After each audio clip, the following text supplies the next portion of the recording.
সবাইকে আমাদের ইউটিউব চ্যানেলে স্বাগত। আগামী 24 ঘন্টার মধ্যে বন্ধুরা নিজের মুখে তালা লাগিয়ে নাও, কারণ আমি এমন একটা ঘটনা বলবো যা শুনে তোমার হাত পা কাঁপতে শুরু করবে। বন্ধুরা, ভুল করে বা অজান্তে যদি তুমি এই কথা কাউকে বলে দাও, তাহলে তোমার পায়ের তলায় জমিন সরে যাবে। দেখো, আজ আমি যে খবরটা তোমাদের জন্য নিয়ে এসেছি সেটা সাধারণ কিছু নয়। যদি আমার ভবিষ্যৎবাণী ভুল প্রমাণিত হয়, তাহলে আমি তোমাদের 1,91,00,000 টাকার পুরস্কার দেব।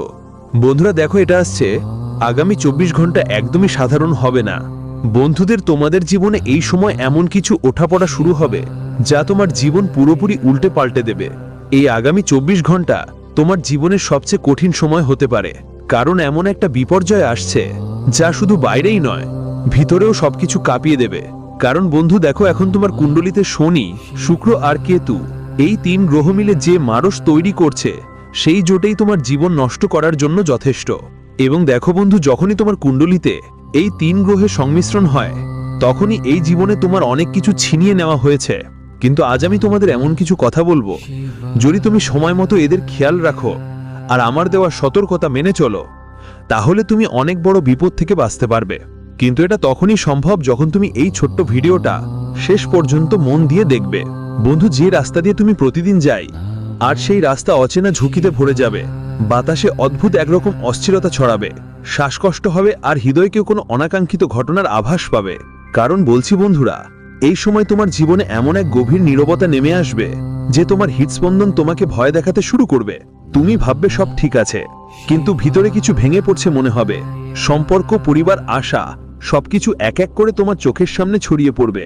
আর তখনই তুমি অনুভব করবে যে ঈশ্বরও তোমার মুখ ফিরিয়ে নিয়েছে। ঈশ্বরও তোমাকে জীবনে কোনো সুখ দিচ্ছে না। কারণ দেখো বন্ধুরা, যখন মানুষের শেষ সময় আসে, যখন মানুষের খারাপ সময় আসে, তখন তার বিশ্বাস সবকিছু থেকে কেড়ে নেওয়া হয়। তারপর সেটা হোক ভগবান, মানুষ বা যে কোনো কিছু। আমি আপনাদের সবাইকে বলি যে আজ পর্যন্ত আপনার জীবনে অনেক কিছু অনুভব করেছেন, অনেক ঘটনা নিজের চোখে দেখেছেন, কিন্তু আজ আমি যে ঘটনা সম্পর্কে বলবো বন্ধু, সেটা আপনি হয়তো জন্মেও আগে কখনো দেখেননি। তাই প্রথমে এই ছোট্ট ভিডিওটা লাইক করে দিন আর কমেন্ট বক্সে লিখবেন জয় মা ভদ্রকালী। অবশ্যই লিখবেন মা ভদ্রকালী, আপনার সব মনোবাসনা পূরণ হবে। বন্ধু, যখন কারো কণ্ঠস্বর আপনি শুনতে পাবেন না, যখন অন্ধকার চারিদিকে ঘিরে ধরবে, তোমাকে ঘিরে ফেলবে, আর তুমি কাঁদতে চেয়েও চোখের জল শুকিয়ে যাবে, তখনই সেই মুহূর্ত হবে যখন সময়ের চাকা থমকে যাবে। তখন তোমার শুধু নিজের ভুল আর কাজের গুঞ্জন শোনা যাবে, যেন কোনো অদৃশ্য শক্তি, কোনো অদৃশ্য ছায়া তোমার অপরাধের হিসাব নিতে এসে পৌঁছে গেছে। তুমি স্মরণ করবে সেই দিনগুলো যখন তুমি কারো কাঁদিয়েছিলে, যখন কারো অভিশাপ তোমার পিছু ছাড়েনি, আর আজ সেই অভিশাপ ফিরে এসে তোমার বাড়ির দরজায় কড়াকড়ি করছে। বন্ধুরা, গ্রহদের মিলন তোমার জীবনে অমঙ্গল নিয়ে আসছে। কারণ দেখো, যখন যখন শনি, রাহু, কেতু, শুক্র আর মঙ্গল, এই গ্রহগুলো যদি অন্য কোনো গ্রহের সঙ্গে যোগ দেন, তাহলে সেই মানুষের জীবনে ঝামেলা আসবেই। আগামী 24 ঘন্টার মধ্যে তোমার চারপাশে যা যা ঘটতে যাচ্ছে তা তোমাকে হেলে দুলে ফেলবে। কেউ তোমার কাছ থেকে দূরে সরে যেতে পারে, কোনো গোপন কথা সামনে আসতে পারে, এমন একটা দুর্ঘটনা ঘটতে পারে যা বছর ধরে তোমার ঘুম হারাম করে দেবে। কিন্তু মনে রেখো, এটা কোনো শাস্তি না, এটা একটা সতর্ক বার্তা যে এখন সময় নিজেকে বদলানোর, এখন সময় মিথ্যা ভান, রাগ, ঐশ্বর্য আর অহংকার ছেড়ে সত্যি মন থেকে অনুশোচনা করার। না হলে এই বিপর্যয় শুধুই বাইরে নয়, বরং তোমার আত্মার ভিতরেও আগুন লাগিয়ে দেবে। তাই তোমাকে সময় থাকতে সাবধান হয়ে যেতে হবে, কারণ আগামী 24 ঘন্টা শুধু সময় নয়, তোমার পুরো ভাগ্যের দিকই বদলে দেবে। বন্ধুরা, তোমরা সবাই খেয়াল রাখতে হবে। দেখো বন্ধু, কর্মের হিসেব খুব সরল এবং সহজ। আমি তোমাকে বলে দিই যে আজ রাত তোমার বাড়ির ঘড়ির সূচগুলো একে অপরকে কেটে 12টায় মিলবে, এবং একটা অদৃশ্য ফাটল আকাশ থেকে নামবে তোমার ছাদ পর্যন্ত এসে, আর তোমাকে অনুভব করাবে যে বাড়ির দেয়াল হঠাৎ শ্বাস নিতে শুরু করেছে, হালকা কাঁপছে, যেন কোনো পুরনো গুণা স্পর্শ করার পরও ছুটে আসতে চাও। তুমি যে বিছানায় শুয়ে থাকো, তার রুইর সূক্ষ্ম সুতোগুলোও বুঝবে যে তাতে কারো ক্লান্তি লেগে আছে, এমন এক যাত্রীর ক্লান্তি যে বহু বছর ধরে তোমার কাজের ধুলোর মধ্যে হারিয়ে গেছে। জানালার কাছে তোমার মুখ নেই, তোমার স্মৃতির ঝলকন সেই মুহূর্তের যখন তুমি কারো সম্মানহানি করেছিলে কথায়, সেই সময় যখন কেউ ফোন তুলল আর তুমি তার শেষ আশা শব্দে কেটে দিলে। আর তারপর বাতাস বদলাবে, তার তাপমাত্রায় কোনো মাপার মতো উত্থান পতন দেখা যাবে না, কিন্তু ভালো করে বলবে এখানেই তো সেই বাতাস নয়। এতে ফিসফিস করার আওয়াজ আছে, একটা ঘর আছে যার মধ্যে লাখ লাখ অজানা কথা উড়ে বেড়ায়। তোমার মনে হবে যেন কেউ তোমার নাম অনেক দূর থেকে ডেকেছে। প্রথমে ভালোবাসার স্বরে, পরে অভিযোগের ভঙ্গিতে, আর শেষে এমন যেন কেউ ডুবে যাওয়া মানুষ শেষবারে পানিরটা দেখছে। তো বন্ধুদের বলছি, মানুষের কাজ তার চোখের সামনে সবসময় ফিরে আসে এবং বুঝিয়ে দেয় যে তুমি এখন পর্যন্ত যা করেছো সেটা একদমই ঠিক ছিল না। তাই যখন তুমি কারো খুশির কথা ভাবো না, কারোর জন্য তোমার কোনো স্পর্শ থাকে না, তখন ওই সব ব্যাপারের হিসাব করোনা অবশ্যই নিতে হবে। দেখো বন্ধুরা, এটা সেই মুহূর্ত হবে যখন তোমার শ্বাস নিতে অদ্ভুত লাগবে, না কোনো রোগ, না ওষুধ, আর না কোনো হুলস্থুল, শুধু এই শ্বাস যে তোমার কাছ থেকে যা হারিয়ে গেছে তা ফিরে এসে হিসাব চাইছে। দেখো বন্ধু, চোখে প্রতিটি পুরনো ছবি জেগে উঠবে। ছোটবেলার সেই ভুল যেখানে তুমি সত্যি পেয়ে সেটা নিয়ে মজা করেছিলে, যৌবনের সেই অহংকার যেখানে তুমি কারো স্বপ্ন ছোট করে পিষ্ট করেছিলে, আর সাম্প্রতিক সেই দিনগুলো যখন তোমার কথায় ঘরে নীরবতার জাল বিছিয়ে দিয়েছিলে, তা এখন ফিরে আসবে। কসম খেয়ে, সংকল্প নিয়ে আর সময়ের স্বাক্ষর নিয়ে বন্ধু, রাতের মুখ বদলাবে। তারপর গলির মধ্যে রাখা ঘড়ি এক মুহূর্তের জন্য থমকে যাবে, যেন কোনো অদৃশ্য আঙ্গুল তার কাঁটাগুলো ধরে রেখেছে। আর তখনই দরজায় 3টে ধাক্কা, ধীরে ধীরে, তারপর হঠাৎ জোরে, এমন একটা আওয়াজ যে বাড়ির ভিতর বড় বড় পাত্র মাথা তোলে। তুমি জিজ্ঞাসা করতে চাও কে, কিন্তু গলার মধ্যে আটকে থাকবে শব্দ। সাহস করে দরজা খুলবে, সামনে কেউ থাকবে না, শুধু মেঝেতে পড়ে থাকবে তোমার নিজের ছায়া। ঠিক ততটাই ক্লান্ত, ঠিক ততটাই তোমার মতো যতটা তোমার হৃদয়। তুমি ছায়াটা তুলে নিতে চাও, কিন্তু ছায়া হাত ধরে না, সে শুধু পিছনের দিকে ইশারা করে। আমি তোমাদের সবাইকে বলছি, বন্ধুরা, তোমাদের জীবনের পাতাগুলো আবার জোড়া লাগাচ্ছে, আর সেই শব্দগুলো আবার তোমার হাড়ে মাংস যোগাচ্ছে। কারণ যেগুলো তুমি আগের সময় হারিয়েছো সেগুলো তোমার কখনোই ছিল না, কিন্তু যেটার পিছনে তুমি দৌড়াচ্ছ আর দৌড়াতে দৌড়াতে নিজেকে কষ্ট দিচ্ছ, সেটাই হয়তো আল্লাহর করুণা দিয়ে তোমার জীবনে আবার ফিরে আসতে পারে। কারণ দেখো বন্ধু, তুমি আগের সময় তোমার ভালোবাসা পেতে অনেক চেষ্টা করেছো, অনেক পরিশ্রম করেছো, অনেক দৌড়ঝাঁপ করেছো। এমনকি তোমার ভালোবাসা পাওয়ার জন্য তুমি তোমার বাবা মায়ের স্বপ্নকেও পা দিচ্ছিলে। আর এই কথা তুমি ভালো করেই জানো, যখন তোমার মা বাবা বলেছিল কিছু হয়ে যাও, কিছু করো, তখনই প্রেম করো। কিন্তু তুমি তাদের কথা না শুনে শুধু প্রেম করেছো। আর আজ যখন প্রেম তোমাকে ছেড়ে চলে গেছে, তখন তোমার ভীষণ আফসোস হচ্ছে যে কাশ আমি সময় থাকতে আমার মা বাবার কথা শুনতাম। দেখো, আমি এখন তোমাকে স্পষ্ট ইঙ্গিত দিচ্ছি, বলছি তোমাকে আগামী সময় প্রেম ভালোবাসা থেকে একদম দূরে থাকতে হবে এবং তোমার স্বপ্নগুলো পূরণ করার দিকে মন দিতে হবে। কারণ মানুষ যখন জীবনে এগিয়ে যায়, তাহলে যখন তোমার স্বপ্নগুলো পূরণ হবে, তখন মানুষ নিজেরাই তোমার থেকে এগিয়ে এসে তোমার সঙ্গে জুড়ে যেতে চাইবে। কিন্তু যদি তুমি কারো স্বপ্নকে পিষে ফেলো, বা তোমার জীবনে কোনো বন্ধুত্বে চুপচাপ থাকো বা সমঝোতা করো, তাহলে অনেক সমস্যা তোমার জীবনে এসে দাঁড়াবে। দেখো, যাই হোক, তা তোমাকে তোমার ঘরের 4 দেওয়ালে রাখতে হবে, তোমার হৃদয়ের 4 দেওয়ালে রাখতে হবে। নিজের কথা শুনতে হবে আর নিজেকে বুঝতে হবে। কেউ যদি নতুন করে তোমার সঙ্গে যুক্ত হতে চায়, তাহলে আগে ওই ব্যক্তির উদ্দেশ্য জানো, সে কি উদ্দেশ্য নিয়ে তোমার সঙ্গে জুড়তে চাচ্ছে।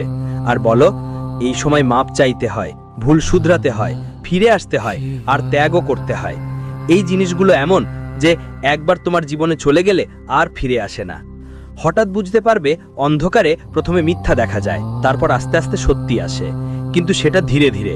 যেমন সূর্যের রশ্মি জানালার গ্রিলের ফাঁক দিয়ে ঢোকে, সেই বিরতিতে তোমার বাবার ডান্ডি মনে পড়বে, মায়ের থালার টং টং ধ্বনি, বোনের আঘাত, আর বন্ধুর চিঠি, প্রেমিকার নিস্তব্ধতাও এক এক করে ফিরে আসবে। কারণ বন্ধুরা যেই আদালতের সাক্ষী, বিচারক সেই অদৃশ্য শক্তি তোমার হৃদয়ের ধড়কনের ভাষা বুঝতে পারে।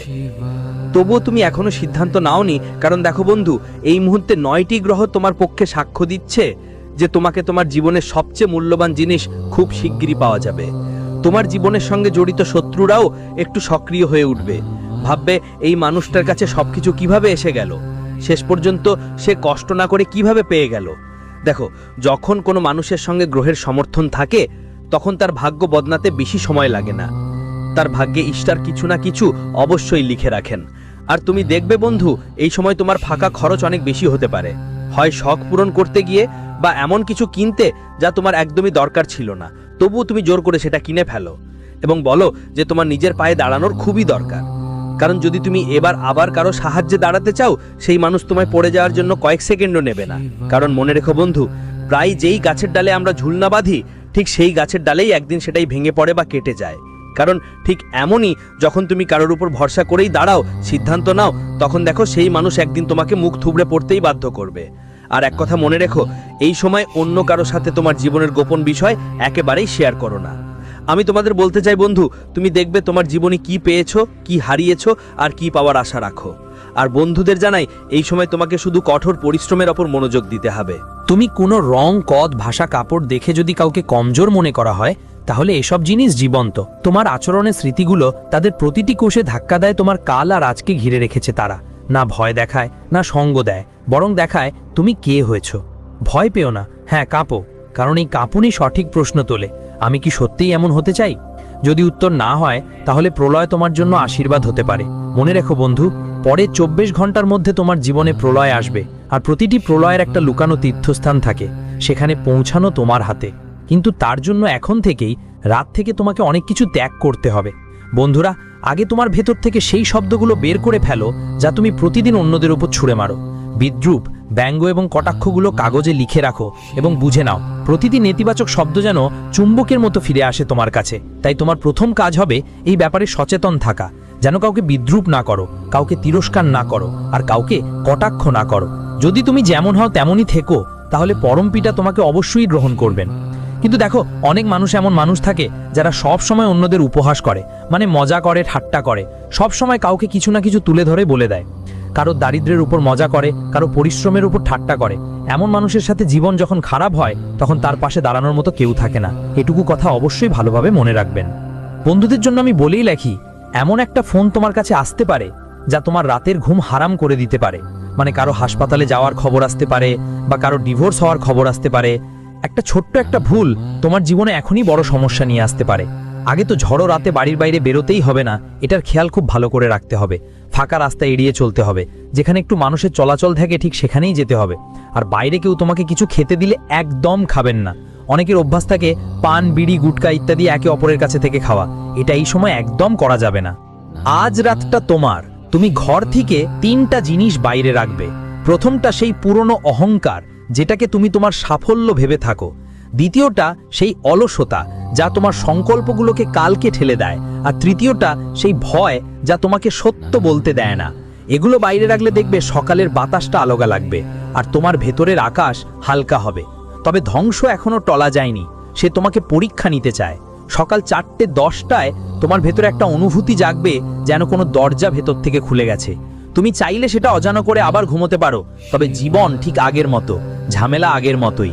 অদৃশ্য কিছু যেন হয়ে গেছে, হাত নেই, ইচ্ছে মলিন, আর নিজের প্রতি বিশ্বাস কমে গেছে। ঘরের প্রথম পর্দাটা খুলে রাখো, যেন বাইরে থেকে হালকা নীল আলো ভেতরের অন্ধকার কোণগুলোকে স্পর্শ করতে পারে। দেখো বন্ধু, তোমাদের বয়স্ক মা বাবার স্বাস্থ্যের প্রতি বিশেষ যত্ন নিও। যদি তাদের স্বাস্থ্যে কোনো ওঠাপড়া দেখা দেয়, যদি মনে হয় তাদের হঠাৎ অসুস্থতা ঘটা বা কোনো সমস্যা দেখা দিচ্ছে, তাহলে তাড়াতাড়ি তাদের ভালো কোনো হাসপাতালে নিয়ে যাও, তাদের চিকিৎসা করাও। কারণ দেখো, আমার মতে চিকিৎসা করানো খুব জরুরি, কারণ একটুখানি অবহেলা তোমার বাড়িতে বড় বিপদ ডেকে আনতে পারে।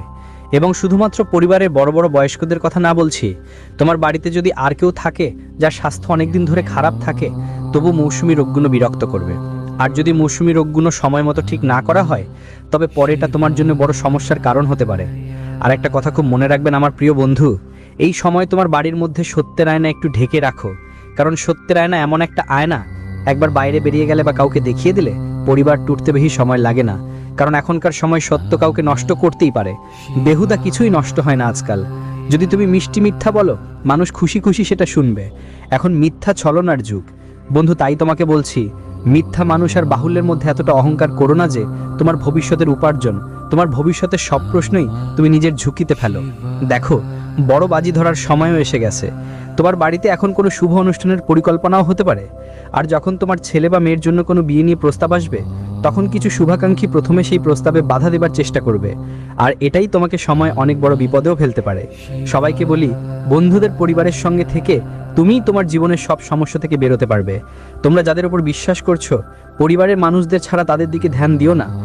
বন্ধু, শেষমেশ যখন তোমার 4টি কাঁধ দরকার হবে, তখন 4টে কাঁধ তোমার নিজের মানুষদেরই হবে। আর যে কাঁধ তোমাকে উপরে নিয়ে যাচ্ছে, সেই কাঁধ একদিন তোমাকে নিজের পায়ে নিচে চেপে ঘুরতে চাইতো। সেই কাঁধই একদিন তোমাকে নিজের পায়ে দাঁড়িয়ে থাকতে শিখাবে। তাই মনোযোগ দেবেন বন্ধুরা, নীতির খেলা বদলাই, নীতি কখনো কাউকে মাফ করে না, কর্ম কখনো কাউকে মাফ করে না। তাই আমি সবাইকে